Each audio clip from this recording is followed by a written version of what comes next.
Hello dear students and bankers, welcome to exam prep. दोस्तों, इस video lecture के अंदर हम कवर करेंगे इंश्योरेंस के बारे में, meaning of insurance and types of insurance policies. ये टॉपिक भी आपके retail banking and wealth management के मॉड्यूल डी का तो पार्ट है ही, ये साथ में आपके Indian economy and Indian financial system subject के मॉड्यूल डी के 2 चैप्टर्स का भी पार्ट है। तो दोनों ही सब्जेक्ट के अंदर ये कॉमन टॉपिक है। तो चलिए इसको एक साथ कवर करते हैं। सबसे पहले जानते हैं कि इंश्योरेंस होता क्या है। देखिए, इंश्योरेंस एक बहुत ही कॉमन वर्ड है, इसके बारे में हर एक व्यक्ति ने सुना होगा, आपने भी सुना होगा और मोटा मोटी आपको भी इसका मीनिंग क्लियर होगा कि इंश्योरेंस होता क्या है। तो जब भी कोई पर्सन या हम कोई भी इंश्योरेंस पॉलिसी बाय करते हैं किसी इंश्योरेंस कंपनी से, तो हम अपना जो पोटेंशियल फाइनेंशियल लॉस होता है उस रिस्क को मिनिमाइज कर देते हैं या उस रिस्क को इंश्योरेंस कंपनी की तरफ ट्रांसफर कर देते हैं। तो पोटेंशियल लॉस का मतलब क्या होता है? जो ऐसा लॉस जो होने की संभावना हो, जरूरी नहीं है कि वो लॉस होगा ही होगा। जैसे हम अपना हेल्थ इंश्योरेंस करवाते हैं, तो हेल्थ इंश्योरेंस इसलिए करवाते हैं कि फ्यूचर में अगर कभी भी हमें कोई इलनेस हुई, कोई बीमारी हुई, तो उसके अंदर जो भी हमारी लागत आएगी उसको ठीक करने में, तो उसकी जो फाइनेंशियल कॉस्ट है वो कॉस्ट कौन बियर करेगा? इंश्योरेंस कंपनी बियर करेगी। तो इसलिए हम क्या लेते हैं? इंश्योरेंस लेते हैं। ठीक ऐसे ही हम अपना लाइफ इंश्योरेंस करवाते हैं कि फॉर एग्जांपल हम अपनी फैमिली का मेन अर्निंग पर्सन है, हम पे ही मान लो पूरी फैमिली डिपेंडेंट है, तो मैंने जैसे अपना लाइफ इंश्योरेंस पॉलिसी ली, तो क्या होगा कि अगर मेरी कोई फ्यूचर में सडन डेथ हो जाती है पॉलिसी टेन्योर के दौरान, तो मेरी फैमिली किस पर डिपेंड होगी? तो मेरी फैमिली को एक कंपनसेशन मिलेगा इंश्योरेंस कंपनी की तरफ से, जिससे वो फ्यूचर में अपना जीवन निर्वाह कर पाएगी। तो इसीलिए हम लाइफ इंश्योरेंस करवाते हैं ताकि हमारी फैमिली या जो भी नॉमिनी है उनको फाइनेंशियल प्रॉब्लम ना हो। ठीक है, ऐसे ही हम अपनी प्रॉपर्टीज का भी, अपने बिजनेसेस का भी क्या करवाते हैं, अपने व्हीकल्स का भी क्या करवाते हैं? इंश्योरेंस करवाते हैं कि फ्यूचर में जो भी हमें पोटेंशियल फाइनेंशियल लॉसेज होने की संभावना हो, उस संभावना को, उस लॉस की संभावना को हम ट्रांसफर कर देते हैं इंश्योरेंस कंपनी की तरफ एक छोटा सा प्रीमियम अमाउंट पे करके। तो कुल मिलाकर अगर हम समराइज करें कि इंश्योरेंस का मतलब क्या होता है, तो इंश्योरेंस का मतलब हुआ कि ये एक प्रोटेक्टिंग, ठीक है, प्रोटेक्ट करता है हमें। इंश्योरेंस हमें प्रोटेक्ट करता है जो फ्यूचर में पोटेंशियल फाइनेंशियल लॉसेज हो सकते हैं, तो अपने फ्यूचर पोटेंशियल फाइनेंशियल लॉसेज को के रिस्क को मिनिमाइज करने की ये क्या है? एक पॉलिसी है। तो चलिए इसका मीनिंग क्लियर करते हैं इंश्योरेंस का। तो insurance is a method of protecting और safeguarding against any potential financial losses. तो फ्यूचर में जो भी पोटेंशियल फाइनेंशियल लॉसेज हो सकते हैं आपको, उस लॉसेज से अपने आप को क्या करते हो? आप प्रोटेक्ट करते हो, सेफगार्ड करते हो। तो ये इंश्योरेंस लेने के लिए आपको इंश्योरेंस कंपनी के पास जाना पड़ता है। इंश्योरेंस कंपनी और आपके बीच में एक कॉन्ट्रैक्ट होता है, उसी कॉन्ट्रैक्ट को हम क्या कहते हैं? इंश्योरेंस पॉलिसी कहते हैं, जिसके अंदर ये डिफाइन किया जाता है कि किस किस कंडीशन में इंश्योरेंस कंपनी हमें कंपनसेशन प्रोवाइड करेगी या हमारी फैमिली को कंपनसेशन प्रोवाइड करेगी, और किस कंडीशन में वो कंपनसेशन प्रोवाइड नहीं करेगी, और बदले में कितना प्रीमियम हमें पे करना पड़ेगा। तो ये इन सब बातों के लिए क्या होता है? इंश्योरेंस कंपनी में और पॉलिसी होल्डर के बीच में एक कॉन्ट्रैक्ट होता है। तो it represent a contract in which an individual और एंटिटी, यानी कि इंश्योरेंस कराने वाला, the insured receive financial protection from insurance company. Insurance company को हम किस नाम से जानते हैं? इंश्योरर के नाम से जानते हैं, अगेंस्ट पोटेंशियल लॉसेज। तो हम ये कह सकते हैं शॉर्ट में कि insurance is the contract between the insurer and insured person to protect the insured person from the potential financial losses. ठीक है, तो फ्यूचर में जो भी संभावित वित्तीय लॉसेज हो सकते हैं, उन सब से प्रोटेक्ट करने के लिए इंश्योरेंस कंपनी और इंश्योर्ड पर्सन जो कि पॉलिसी होल्डर है उसके बीच में होने वाले कॉन्ट्रैक्ट को ही हम क्या कहते हैं, इंश्योरेंस कहते हैं। तो आई होप यहां तक आपको मीनिंग क्लियर हुआ होगा। जब हमने ये मीनिंग पढ़ा तो इसके अंदर कुछ कीवर्ड्स आए, उनको मैं फिर से रिपीट कर देता हूं। जैसे इंश्योरर, इंश्योरर किसको कहते हैं? तो कई बच्चे यहां पर सोचते हैं कि इंश्योरर वो होता है जिसने पॉलिसी बाय की है। नहीं, इंश्योरेंस कंपनी को हम क्या कहते हैं, इंश्योरर, यानी कि जो इंश्योरेंस बेच रहा है, इंश्योरेंस प्रोवाइड करने वाली कंपनी को ही हम क्या कहते हैं, इंश्योरर कहते हैं या इंश्योरेंस कैरियर कहते हैं। तो एमसीक्यू में ये आपसे पूछा जाएगा कि इंश्योरेंस कैरियर किसे कहा जाता है? तो इंश्योरेंस कैरियर इंश्योरेंस प्रोवाइड करने वाली कंपनी को कहा जाता है, the company selling the insurance policies.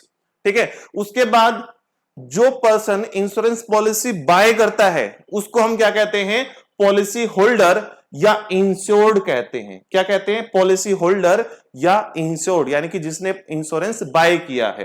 तो द पर्सन और एंटिटी, ये कोई कंपनी भी बाय कर सकती है, जरूरी थोड़ी ना कि कोई पर्सन ही बाय करेगा इंश्योरेंस। तो द पर्सन और entity buying the insurance is called insured और पॉलिसी होल्डर। उसके बाद हम प्रीमियम की बात करते हैं कि जो हमने इंश्योरेंस बाय किया इंश्योरेंस कंपनी से, तो बदले में हमने कुछ ना कुछ अमाउंट तो पे किया होगा, जो हम मंथली, ईयरली या एक इंटरवल के बाद या वन टाइम जो भी हम प्रीमियम, जो भी पैसा पे कर रहे हैं कंपनी को, उसी को हम क्या कहते हैं, प्रीमियम कहते हैं। The amount of money charge by the insurer for a certain amount of coverage. तो जितना हमें कवरेज मिला है, जितने लाख रुपए तक का कवरेज मिला है, उसके बदले में हम जो प्रीमियम पे करते हैं, जो अमाउंट पे करते हैं, वही इंश्योरेंस प्रीमियम कहलाता है।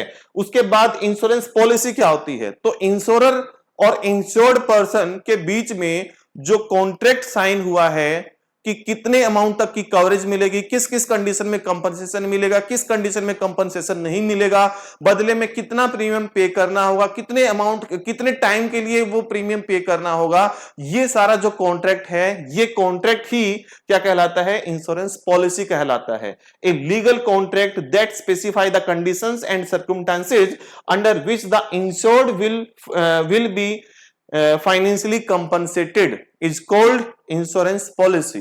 आई होप आपको ये कीवर्ड्स भी लर्न हो गए होंगे। आगे बढ़ते हैं, आगे हम देखते हैं कि इंश्योरेंस का वेल्थ मैनेजमेंट में क्या रोल है। Role of insurance in wealth management. तो इंश्योरेंस का रिस्क प्रोटेक्शन में, रिस्क मिनिमाइज करने में या रिस्क ट्रांसफर करने में तो रोल है ही है, साथ में वेल्थ मैनेजमेंट स्ट्रेटेजी के अंदर भी इंपॉर्टेंट रोल आता है। फॉर एग्जांपल, मेरी बहुत सारी एसेट्स हैं और मैं खुद भी तो एक एसेट हूं अपनी फैमिली के लिए। ठीक है, तो मैं अपना इंश्योरेंस भी लेता हूं, प्लस अपने व्हीकल्स का इंश्योरेंस लेता हूं, अपने बिजनेस का इंश्योरेंस लेता हूं, अपने मटेरियल का इंश्योरेंस लेता हूं, अपने हाउस का लोन, हाउस का इंश्योरेंस लेता हूं। तो मैं डिफरेंट चीजों का इंश्योरेंस लेता हूं, वो सभी मेरी क्या है, वेल्थ है, पूंजी है। हो सकता है उनके अंदर, अगर मेरा बिजनेस है तो कल को लॉस हो जाए, अगर मैं ही हूं तो मेरी बॉडी का कोई पार्ट फंक्शन करना बंद कर दे, पैरालाइज हो जाऊं, डिसेबिलिटी हो जाए किसी प्रकार की। हो सकता है जो मटेरियल है मेरे बिजनेस के अंदर, उसके अंदर आग लग जाए, फैक्ट्री के अंदर आग लग जाए, तो किसी भी प्रकार से मुझे फाइनेंशियल लॉस हो सकता है फ्यूचर में। तो उस लॉस को मिनिमाइज करने के लिए मैंने इंश्योरेंस बाय कर लिया। तो ये क्या हुआ, ये वेल्थ मैनेजमेंट ही तो कहलाया। ये भी तो क्या है, वेल्थ मैनेजमेंट का ही तो पार्ट है। तो इसलिए हम कह सकते हैं कि insurance is also the part of wealth management. तो insurance is both risk protection tool and as well as wealth management strategy, help in financial planning for individual, corporates and organisations. तो ये इंश्योरेंस कोई भी ले सकता है, कोई individual ले सकता है, कॉर्पोरेट ले सकता है, ऑर्गेनाइजेशन ले सकता है। तो वो अपनी फाइनेंशियल प्लानिंग कर सकते हैं इंश्योरेंस के through. By paying a nominal annual premium, the insured transfer the risk of high losses to the insurance company. हम एक छोटा सा प्रीमियम पे करके, एनुअल प्रीमियम पे करके, हमारा जितना भी पोटेंशियल फाइनेंशियल लॉसेस होने की संभावना है, उसको हम इंश्योरेंस कंपनी की तरफ ट्रांसफर कर सकते हैं। तो अब बात करते हैं कि इंश्योरेंस कौन ले सकता है। जैसा कि मैंने यहां पर बताया, इंडिविजुअल, कोई भी अपने आप को और अपनी फैमिली के सेफगार्ड के लिए इंश्योरेंस ले सकता है। उसके बाद जो कॉर्पोरेट्स हैं वो अपने बिजनेस के रिस्क को कम करने के लिए इंश्योरेंस पॉलिसी ले सकते हैं। उसके बाद ग्रुप और ऑर्गेनाइजेशंस भी कलेक्टिव क्या ले सकते हैं, इंश्योरेंस पॉलिसीज ले सकते हैं। फॉर एग्जांपल एक बिजनेसमैन अपने पूरे स्टाफ के लिए भी क्या ले सकता है, इंश्योरेंस पॉलिसी ले सकता है, तो उसको हम क्या कहेंगे, ग्रुप इंश्योरेंस पॉलिसी कहेंगे। तो ये सभी पर्सन क्या है, इंश्योरेंस पॉलिसी ले सकते हैं। उसके बाद हम बात करते हैं टाइप ऑफ इंश्योरेंस पॉलिसी।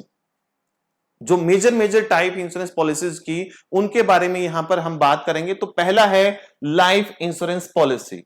तो लाइफ इंश्योरेंस पॉलिसी क्या होती है, हम अपनी लाइफ को प्रोटेक्ट करने के लिए, लाइफ से जो होने वाले फाइनेंशियल लॉसेज हैं, अगर हमारी लाइफ खत्म हो गई उसकी वजह से जो हमारी फैमिली को फाइनेंशियल लॉसेज होंगे, उस लॉसेज को प्रोटेक्ट करने के लिए हम क्या लेते हैं, लाइफ इंश्योरेंस पॉलिसी लेते हैं। Protect the family in unforeseen situation like death और एक्सीडेंटल डेथ।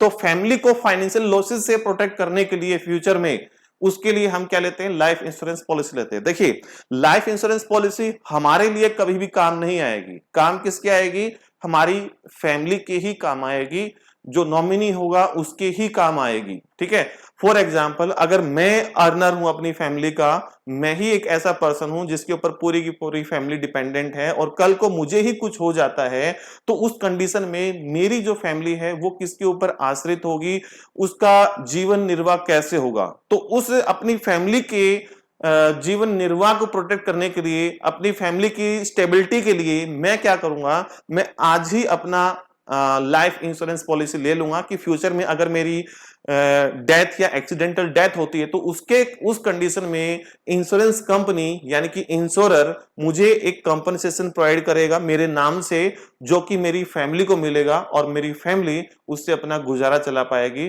अपना फ्यूचर का। ठीक है, तो इसलिए हम क्या लेते हैं, लाइफ इंश्योरेंस पॉलिसी लेते हैं। उसके बाद है टर्म लाइफ इंश्योरेंस। ठीक है, a type of life insurance providing a lump sum benefit to the nominee after the death of the insured. तो टर्म लाइफ इंश्योरेंस के अंदर क्या होता है कि जो जिसने पॉलिसी ली है उसकी डेथ के बाद जो भी नॉमिनी होगा उसको एक लमसम अमाउंट मिल जाएगा, एक वन टाइम अमाउंट मिल जाएगा, जिससे उसको बेनिफिट होगा। तो ये भी लाइफ इंश्योरेंस का ही पार्ट है।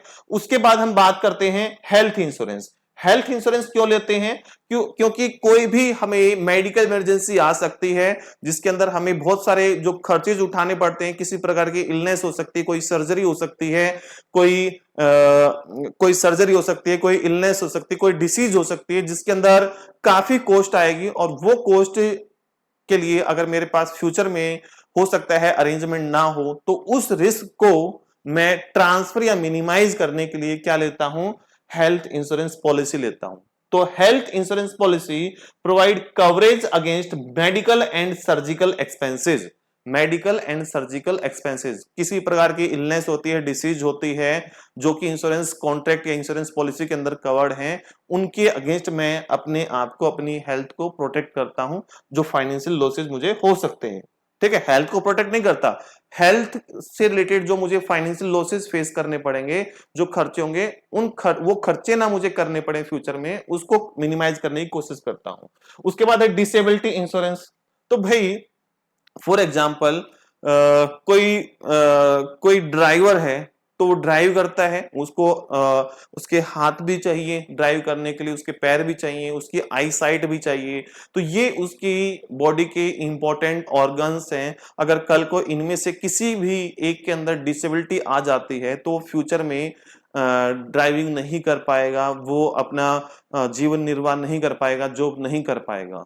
तो इस कंडीशन में भी आप क्या ले सकते हो कि ऐसी कोई डिसेबिलिटी हो और उस टाइम पर जो मुझे लॉसेज होंगे, उस लॉसेज को कवर करने के लिए क्या ले सकते हो, आप डिसेबिलिटी इंश्योरेंस ले सकते हो कि किसी भी आपके बॉडी पार्ट के अंदर, जिस भी बॉडी पार्ट के लिए आप ये पॉलिसी लोगे, बॉडी पार्ट के अंदर डिसेबिलिटी आती है, तो इंश्योरेंस कंपनी यानी कि इंश्योरर आपको एक फाइनेंशियल कंपनसेशन प्रोवाइड करेगा इसके बदले में।